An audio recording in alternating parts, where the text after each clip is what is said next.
A very good afternoon, ladies and gentlemen, and a very, very warm welcome to ISFGAN 2018. The great Nobel laureate Rabindranath Tagore said, "Trees are the earth's endless efforts to speak to the listening heaven. Our efforts as physicians too are endless appeals to the heavens and the Almighty. It is thus fitting that we, the organizing committee of ISFGAN 2018, themed this year's meeting on saving our planet. In keeping with this theme, our conference bags have been hand-painted with the Celtic tree as a symbol of a fresh start of life, a symbol of immortality. If you look at the bags, the trees have their roots and their leaves entwined, connecting the upper and the lower worlds. I would now request the dignitaries come upon the dais. May I request Dr. Abha Nagral, Organizing Secretary and Founding Trustee of Children's Liver Foundation, to come up. Dr. Malti Satya Sekharan, President ISFGAN, to please come up. Dr. Anshu Srivastav, Secretary ISFGAN. Dr. Bela Verma, President IAP Mumbai. May I now welcome our chief guest for today, Dr. Armida Fernandez, to please come up. So in keeping with this theme, we've tried to keep the conference plastic-free, and we've made every effort that even the bags, when they reached us, and they reached you, were only wrapped in paper. The conference faculty gifts were also kept plastic-free as far as possible, and your delegate bags, your delegate badges have a plastic casing that is recyclable, so please do recycle it. I now welcome Dr. Abha Nagral, the Organizing Secretary and Founding Trustee of Children's Liver Foundation, to come up.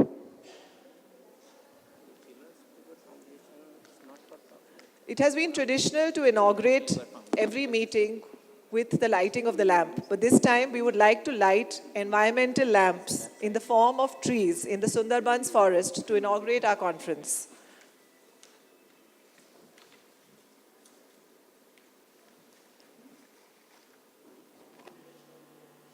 I request the dignitaries on the dais to each look up at the screen and click on the mouse. Click on the pointer provided and plant a tree.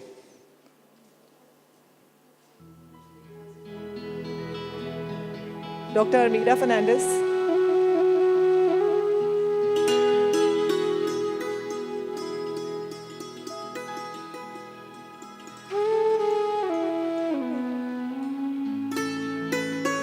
Dr. Malti.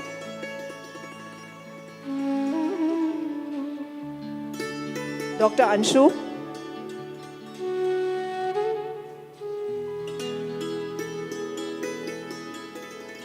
Dr. Bela Verma.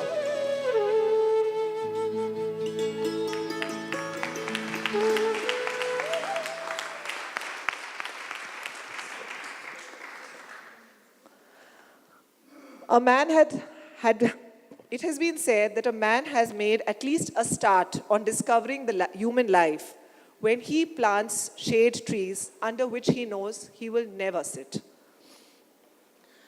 In keeping with this theme, we have planted these trees with growtrees.com, which is an initiative where we've planted a grove of 10 trees at the Sundarbans forest in West Bengal.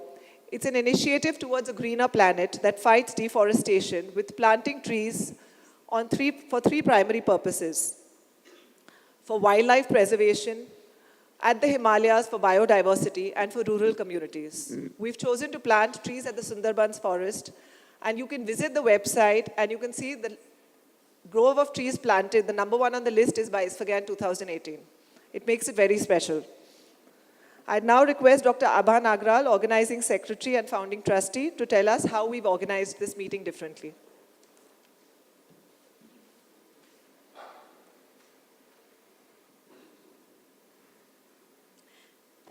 Thank you, Shruti. Good afternoon, everybody on the dais and friends. On behalf of the Organizing Committee of ISFGAN 2018, I welcome you all to the 5th annual meeting of the Indian Society of Pediatric Gastroenterology, Hepatology and Nutrition. This meeting has been co-organized by Children's Liver Foundation and Indian Academy of Pediatrics, Mumbai, which have jointly been organizing these meetings in Mumbai since 2013 and have become popular as the Hepaticon. Continuing in the same vein, the general body allowed us very graciously to conduct this meeting, and we are privileged to do so.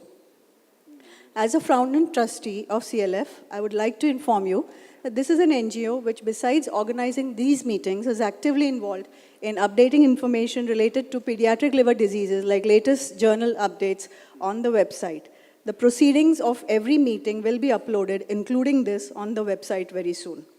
Besides this, CLF has been involved in offering financial help to children with liver diseases and has provided free treatment for hepatitis C for more than 100 patients of thalassemia major and more than 50 children with Wilson's disease. We have tried to make this meeting a little eco-friendly, as Shruti mentioned, and avoided the use of plastic water bottles, if you've noticed, and are trying to use only recyclable plastic wherever it is feasible. Please recycle your badges after the meeting. Your bags have been exclusively handcrafted by the underprivileged women belonging to the NGO Aftertaste to empower them to educate their children. We have not posted any brochures, and all communications have been on emails and WhatsApp, which can be a little double-edged, as you know, but has helped us tremendously in prompt communication. We've had a phenomenal response with more than 100 papers received in terms of posters, oral papers, and the CP Mittal Award papers. For the first time, we've taken up the challenge of putting up e-posters rather than the regular poster format, and our team has taken great pains in getting this together and making your navigation experience pleasant. Do visit the presenters on the first floor, Opal Room, at any time. In all meetings, I remember, be it the ISG or an INSL, it's always mentioned that the posters are not giving importance, and therefore we thought it was important that we did so in this particular meeting and break the tradition. The judging will happen in the lunch break today, and all of you are welcome to watch the judges question the presenters, but no questions will be allowed during the judging round. You could always go around later because all TV screens have all the posters, though judging will happen only on specific TV screens. We have also tried to break away a little from tradition of a conventional inauguration, and you saw how we inaugurated this meeting and have done away with plaques and bouquets. I once again welcome you all to ISPGAN 2018 and hope it will be a memorable experience. A great team effort has gone into making this event possible. I'll now hand over the proceedings to Dr. Tandon to continue the inauguration.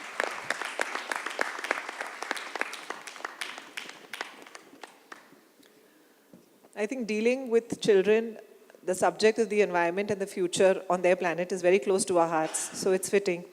I now request Dr. Malti Sathyasekharan, President ISPGAN, to address the audience.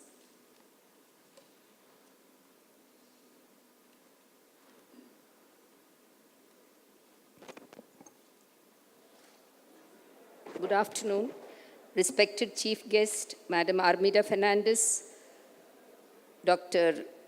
Bela Verma, Dr. Abba, Dr. Anshu. I'd like to dignitaries on the dais and off the dais. I consider it a great privilege and honor to deliver this presidential address on this prestigious occasion of the 5th Annual Conference of ISPGAN. I would like to share with you a few thoughts today, and I'm happy that you have come in large numbers, even though there are various issues which are going around with travel. And first, before that, I would like to thank Dr. Abba, and I think we should give her a big round of applause for what she has done.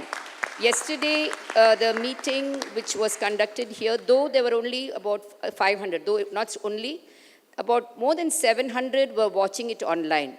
That was the first thing. Maybe it is 1,000. So you can imagine that it is just not being here.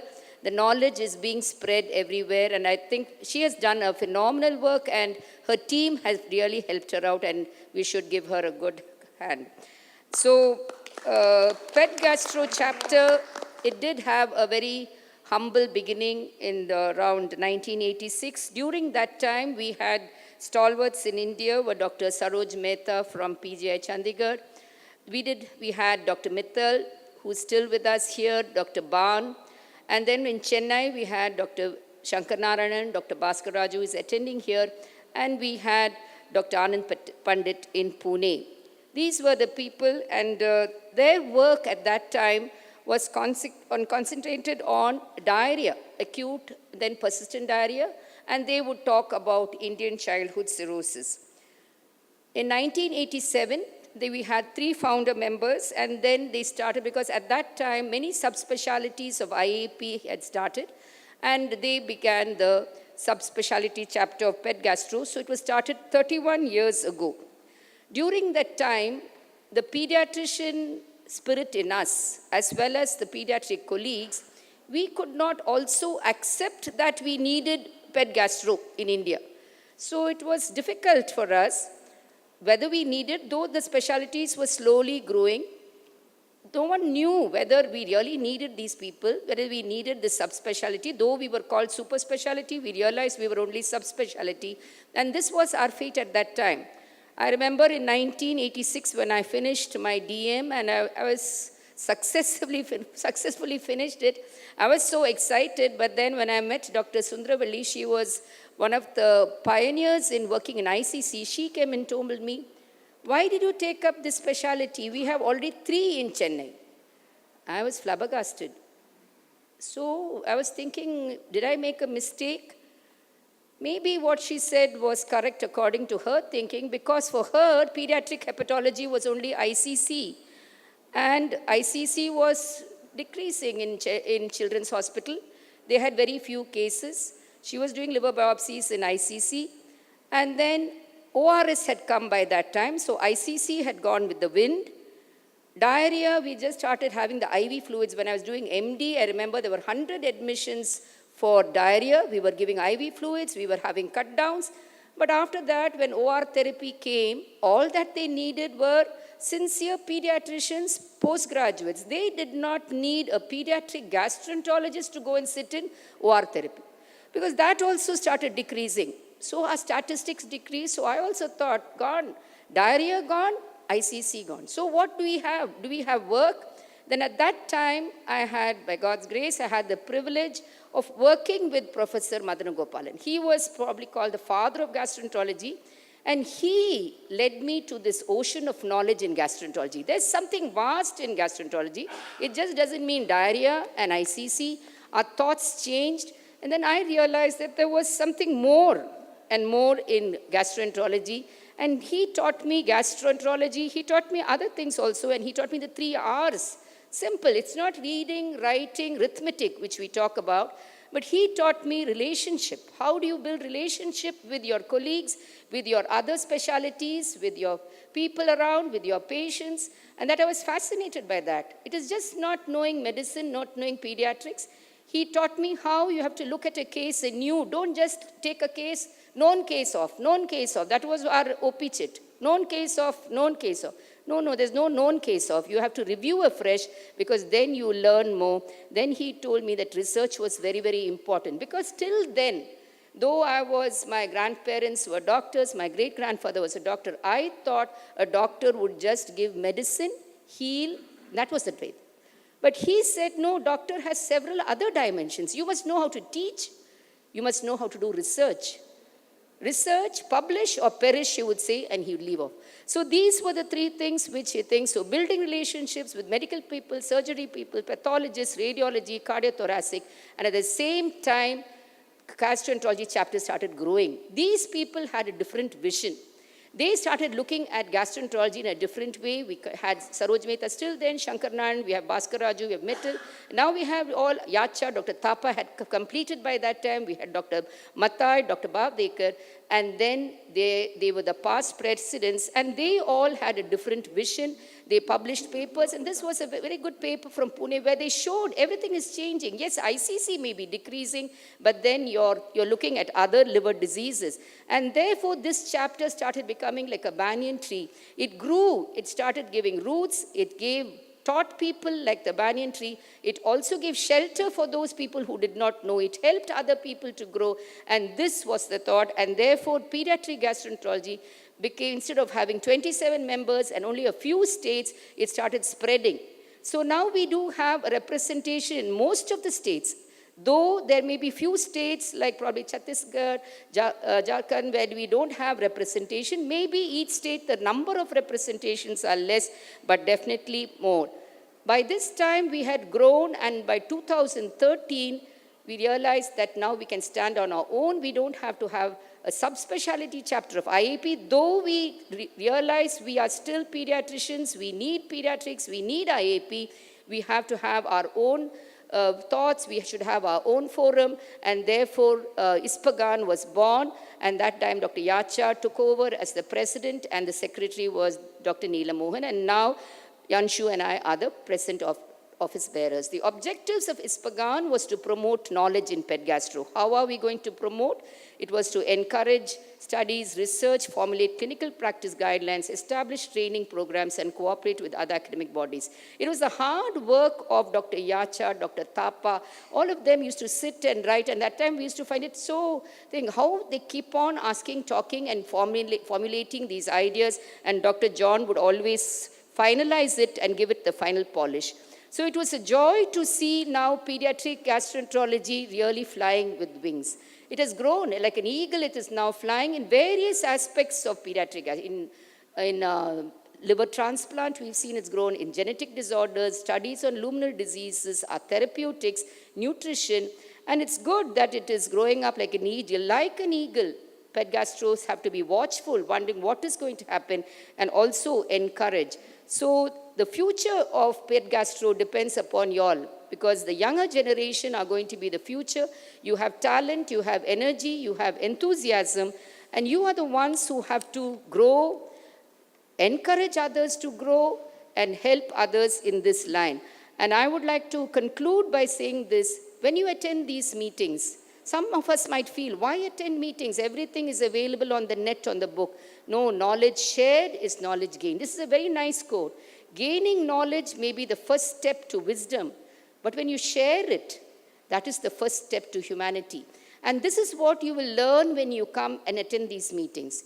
If you attend these meetings, you learn more, you share more, and you realize you grow more. You may not require to just treat and be a doctor, but when you want to come up in life, when you want to do something new, innovative, you have to be a part of society, you have to attend meetings, you have to be more interactive. And finally, I would say this: as long as these logs are together, they will burn and spread warmth and light. But if you remove one log from this group and it stands alone, it will soon burn out. For it to burn again, you have to bring it back to the burning stack, and then it will burn again. The same way, if you keep away from societies, meetings, in the same way you lose your interest. This fire does not burn in you. You don't want to do anything. You don't want to present. But if you come back, have these contacts, it always helps you, and it also helps others, because it helps you to spread this warmth and light. And I would like to thank you all once again for attending this meeting. Thank you.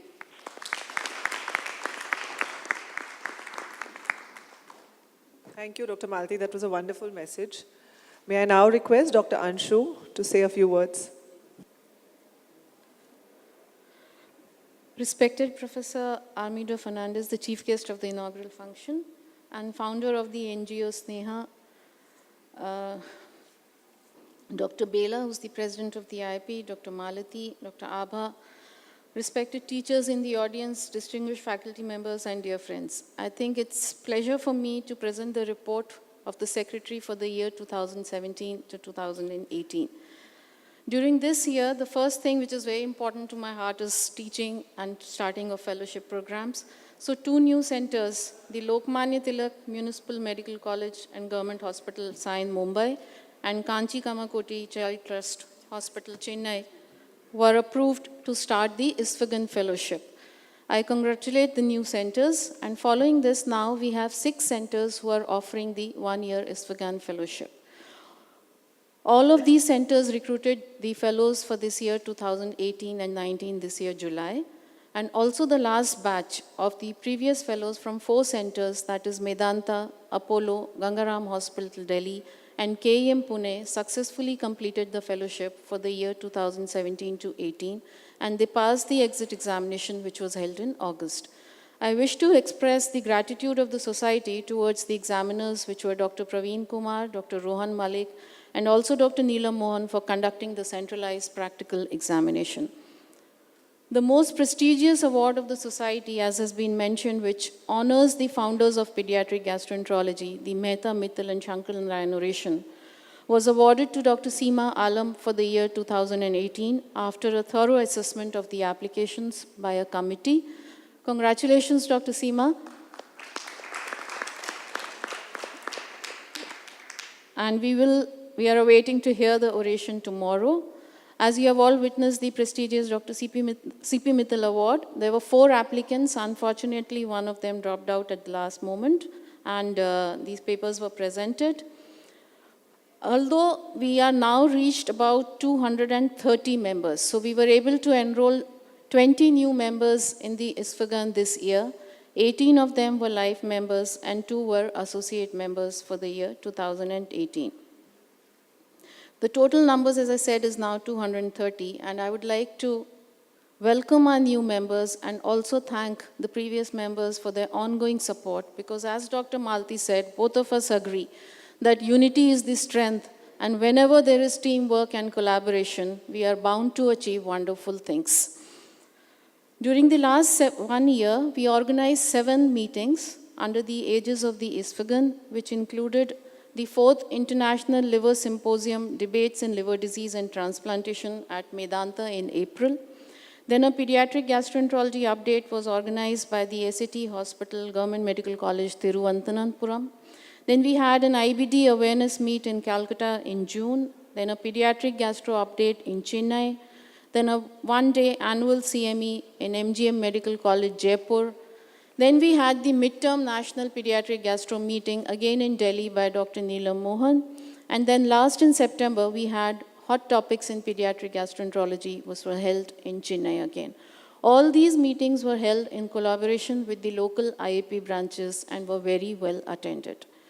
I feel very happy because this year the ISFGAN members actively participated in the international meeting of the Asia Pacific Association of Study of Liver Disease, where for the first time in any major international liver meeting, which is predominantly adult-based, there was an entire day which was dedicated to pediatric hepatology. And we saw the participation of stalwarts in the field of pediatric hepatology from across the globe. We also actively participated in the 26th annual scientific meeting of INSL, which was organized in Delhi from 2nd to 5th of August. And here also, the pediatric hepatology was represented very well, both in the CME as well as in the other days of the meeting. The society had embarked on formulating consensus guidelines for important diseases with special emphasis on management in the Indian context. And the first edition in this series was on constipation, which was published in Indian Pediatrics this year.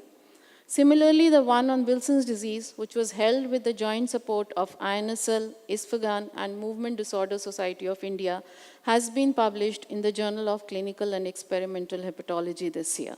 So we have been able to get 2 guidelines in print this year, and I thank all the people who participated both in the making as well as in the writing up of these guidelines.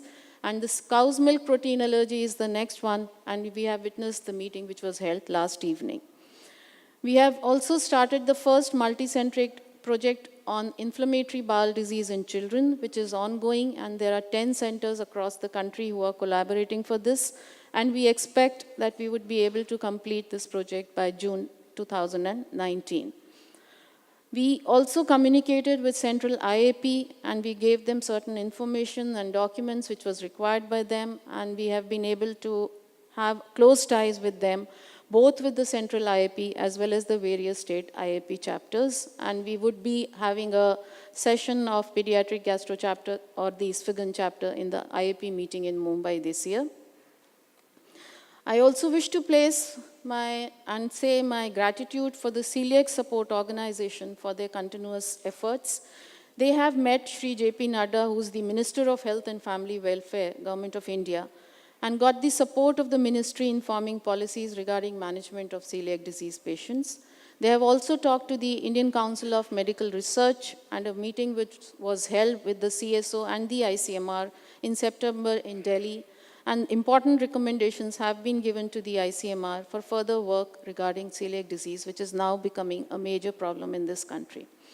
So in summary, I would like to say that this has been an exciting year for the society. We have made significant progress in propagating the science related to our specialty, training of students, and now we have training programs like DM Pediatric Gastroenterology, DM Pediatric Hepatology, PDCC in Pediatric Gastroenterology and Hepatology, and 6 centers offering Isfagan fellowships. So we have multiple positions across the country where the youngsters can come and train, and we feel very happy for that.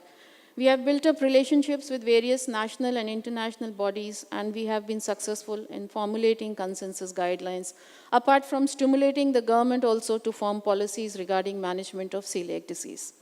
All of this would not have been possible without the constant help and support from all the members of the Isfagan, and I thank all of you for the same.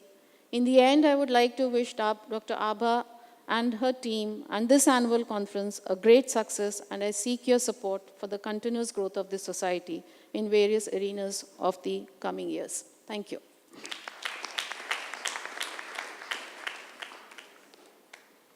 Thank you. May I request Dr. Bela Verma to say a few words? Respected dignitaries on the dais, respected seniors, dear friends and colleagues, Indian Academy of Pediatric Mumbai branch is indeed privileged to support ISFGAN 2018. I congratulate Dr. Amdekar sir and Dr. Abha Nagral ma'am for putting together such an excellent scientific program which is going to benefit even the general pediatricians. And I wish all the success to the conference for the next 2 days. Thank you. Thank you, ma'am. It is my pleasure to introduce to you Dr. Armida Fernandez, who is our chief guest for today. In her talk, Dr. Malti mentioned about the fire and the log of wood. Well, she's the fire and we probably are the logs of wood. In our quest as doctors, we all tread to walk the general path, and there are few who move away from it and are sparks and beacons of light for us. Dr. Armida Fernandez is the founder and chairperson of Sneha presently. She began her career as a professor and head of Department of Neonatology at Lokmanya Tilak Medical College, and she was dean of the hospital for 3 years. She worked in the hospital for about 25 years. Apart from attending meetings, chairing seminars, and presenting papers, her initiatives to improve the health of infants have brought her to the limelight. In 1989, she set up a human milk bank in Sion Hospital, which was the first of its kind in Asia. In the past, she has been honored as an Ashoka Fellow. She has been president of the National Neonatology Forum. She has won several awards, including the Rotary Award for Public Health Service, the Quimpro Platinum Standard for Healthcare in 2013. In 2007, she was named by Femina as being one of the 50 most powerful women in India, an honor which seldom comes to physicians. Her zeal did not stop after retirement. She started an NGO called Sneha, Society for Nutrition, Education and Health Action, that works on projects on health, nutrition and violence in women and children across the slums of Mumbai and neighboring cities. She has recently started the Romila Palliative Care Center in Mumbai, in Bandra, in memory of her daughter in 2016. She has recently retired as the medical director of Holy Family Hospital in Bandra. There could have not been a more fitting chief guest for today. Dr. Armida. I like to see the audience. Being a teacher for so many years, I have to look at everybody's faces and eyes to see that they're not sleeping. Good afternoon, and it is really an honor for me to be here this afternoon. Actually, when Abha invited me, I said, why me? I don't know anything about gastroenterology. Leave aside recent advances of gastroenterology. And she said, no, I just want you to talk about some community work. I don't know whether it's talk or expose people on community work, and something that I've been doing for quite some time. And since you have an N that stands for nutrition, maybe I have a little bit to share about the work that we do in nutrition. I'm so happy that you have this conference. I didn't know it was, dedicated. It's a green conference. And, it just reminded me of something that we always talk about.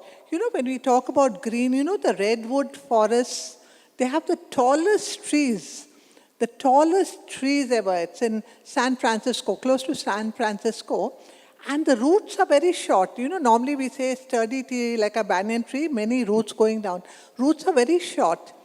And despite the storms and the gales, and you know, you have earthquakes in that area, those trees have stood for centuries. And people asked why. Why are they standing the way they are standing? And you know what? When they studied it, they found that when these roots go down, they don't go deep into the soil. They go sidewards.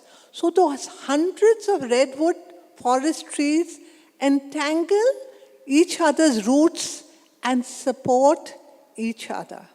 And I thought that is a message. You know, there's another message. I had not planned to tell you the story. But when you said, we planted all those trees, but we must learn from these trees. That if we need to survive and we have to change this earth, we can't stand tall by ourselves, but we have to reach out to support each other. And I think that's what we do in the community work. You know, despite it's 50 years, I finished 50 years, half a century in pediatrics. So it was long, long ago that I started pediatrics. And it's with awe and amazement that I look at what has happened to pediatrics today. You know, you have specialties, subspecialties, super specialties. And really, I feel like another Alice, but this is in the wonderland of medicine. And like Malti said, you know, in my days, when we talked about pediatrics, it was only gastroenteritis, Indian childhood cirrhosis, and of course it came as part of nutrition. We had all those marasmus and the red head kwashiorkors. And we do see malnutrition, but we don't see the red head kwashiorkors. And our hospitals were lined with these patients. We spent our life. And much of it, like Malti says, we don't see today. And even when it came to studying MD pediatrics, we didn't have books on specialities, you know. So we had to read D. Gardner for nephrology, another book for endocrinology. But there was no adult book on gastroenterology that we were asked to read. You know, so gastroenterology was really not that heard of, even in adults in those days. But look at what gastroenterology has happened, what has happened to it today. I came a little early and I was listening to what are the newer trends that is happening in gastroenterology. And with cellular biology, genomic, God knows what all that is happening in gastroenterology. It has changed the face. And today we're looking at your endoscopies. You know, we in pediatrics, minimal invasive surgeries, and of course the icing on the cake is all the work you do, the success in liver transplantation. But what I want to tell you, ladies and gentlemen, there comes a time in your life, and believe me, it will come to each and every one of you, when a little voice will whisper in your ear, you've done so much in life. You've seen so many patients in your clinic and hospital, saved lives. You've picked up some very rare diseases. You've had so many publications. And you made a name for yourself. And that voice says, what next? And what is it? And the voice continues, says, what happens to that child who never reached your clinic or hospital? What happens to that child who didn't know where to go? What happens to those parents who don't know where to take their child? How many children with gastroenterology diseases die today when they could be saved? And I'm not talking about that tribal district way beyond in India. I'm talking about cities like ours. I'm talking of Mumbai, where 60% of our people live in slums. They don't get diagnosed, they don't get treated, and they don't survive. And I think those are the voices that haunted us when I was at Sion Hospital. You know, you hear this all the time. All our patients in Sion were, of course, from the surrounding slums. And I think that is why many, many years ago, it was in 1999, we decided that if we have to reach out, and I'm a neonatologist, if we had to really save the lives of babies, then we couldn't sit in our intensive care units. We had to get out into where those babies lived. And what we did, we broke the walls, we jumped from Sion Hospital, and where do you think we landed? Right in the midst of Dharavi, the largest slum of Asia, where our patients came from, where their mothers were there, where their families lived. And that is in 1999 that you talked about, SNEHA was born. SNEHA stands for Society for Nutrition, Education, and Health Action for Women and Children. And we have, so I'm going to only talk about a little bit about our nutrition program. But we have a life cycle approach, because for health and nutrition, it can't be one specific age. So we have maternal newborn health, we have child health nutrition, we have adolescent health. But most important, because I came from Sion where we saw so much of it, across this we work on violence against women. And let me talk about the nutrition program. But before I start, when people talk about community, working in the communities, our usual thoughts are, let's have a camp. Examine 500 children, give them free medicines, and then we think we have done a good job of reaching the community. Or even others who say that, lay people say, let's do something about nutrition, and they come one Sunday and feed 500 children and give them a good nutritious meal, and they think that is community medicine. But community medicine is not about giving. It's not about giving. It is about empowering. It's empowering people to think about themselves, change their behavior, so they know that I have to look after my health, I have to look after the health of my family and children, and I know where to go if I have to look. So that is changing, that is community. And what do we do in SNEHA in very short is that we have 3 things that we do. One is we work with communities, one in all our programs. The second is we work with systems. And systems are, we work with government systems. We work with all the municipal hospitals. We work with ICDS and the government. So because if we want continuity, remember SNEHA is now and we are not there. But if we want continuity, we have to change our systems to work the way we want. And the third important aspect is we do research. All our programs are research-based.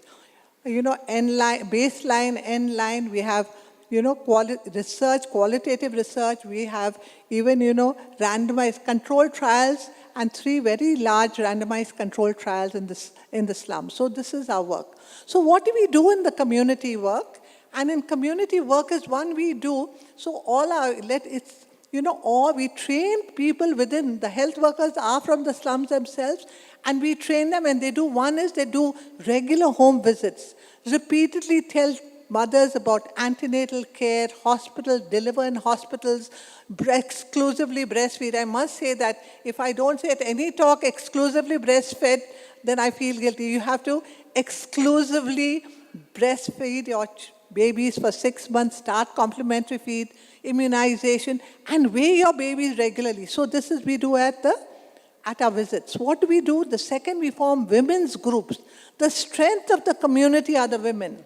And if they get change behavior, they'll change that of their families and of their children. And therefore we group, you can't train them, you can't teach them like you teach in a class. You have to sit with them, tell stories, exchange stories, tell cards, so that they learn that this is how we have to do things when it comes to our health. Third is, we form part of all activities, religious activities, whatever the festivities. So we use that to introduce what we want to tell them. The fourth is that we have, especially about junk food and all, we can have morchas, and we have exhibitions and all. So there are different things that we work with communities to bring about this change. What do we do with systems? For example, in nutrition, we work with the ICDS. They are our partners. So we train supervisors, we train the Anganwadi workers, we make sure that they have good weighing scales. We've introduced taking length, because that's what they don't do, so we can measure stunting. And this is what we do with the systems. across the ICDS workers. And the third, in research, I told you there are two things. We have a very good research and monitoring team. Our research partners are University College London. And all our health workers, even if they've not passed their 9th standard, they have tablets, and all the recording of our research is done on this. So that we have online data collection. They get, the whole thing is translated, whatever results we get fed back to the workers and then to the communities. And so this is what we do. Just one little bit of what we did for nutrition. We have nutrition programs across the slums, Malwani, Mankur, the worst slums, and in Dharavi. The largest project, and we have the publications are already there in our journals, has been in Dharavi, where we worked with 300 Anganwadis, a total population of 300,000 people, out of which there were 44,000 pregnant women and 24 children below, in the ages of 0 to 2. And we worked with them for 3 years, like I said, the way we did with the community, with the ICDS, with the systems, and we've been able to reduce the SAM and MAM in this period of time by 29%. I have not shown you slides. Please go to our website. All our publications are there. These papers have already been published. And our website is www. It is not just Sneha. Sneha is a very common NGO. It is Sneha Mumbai. And you can see the work we've done. So we've been able to bring about change in malnutrition in the population that migrates in our slums. And therefore, the message to you today is that we are today in a position sitting here talking of the most expensive, the high technology, saving lives, we are saving a few. Whereas in this country, almost 50% of our children are malnourished. Look at almost 30% stunted. So it's not just physical, but mental. And therefore, I think it is each one of us as pediatricians has to take up this, that we have to bring about a change, not at a micro level, but at a macro level. And like the redwood, reach out like those roots so that we bring about this change. Can we as individuals, can we as a society of gastroenterology do all the high funder work, but also work at this community level so that in the future we have a country, we have a child population, millions of our children will no longer be either malnourished or stunted. Thank you again for inviting me this morning.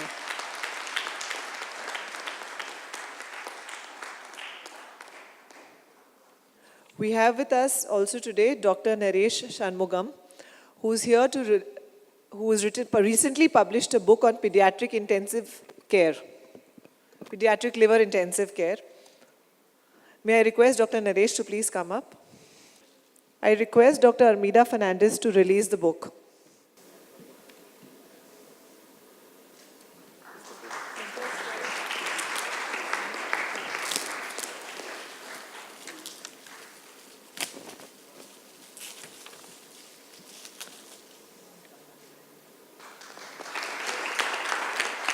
Dr. Naresh Shanmugam and Dr. Anil Dhawan are the editors of this book.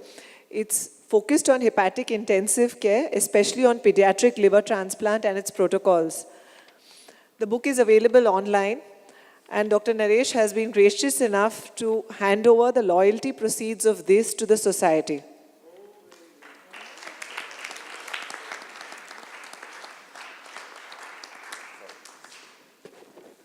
It's not a big amount, but just to make a point that we don't need to totally depend on sponsors to generate our own money, a little bit, which Professor Anil Dhawan was kind enough to hand over. Thank you.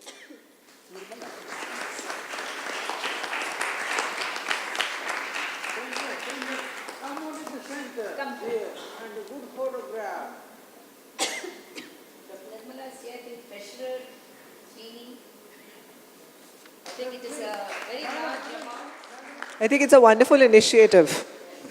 I would like to read this. Pay Isfagan rupees. Can you allow me?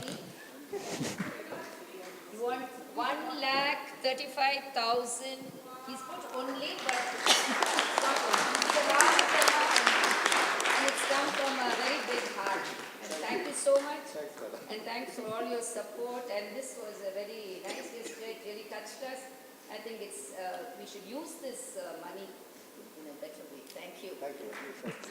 Okay. Request everybody to please stand up for the national anthem.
Jai Hind.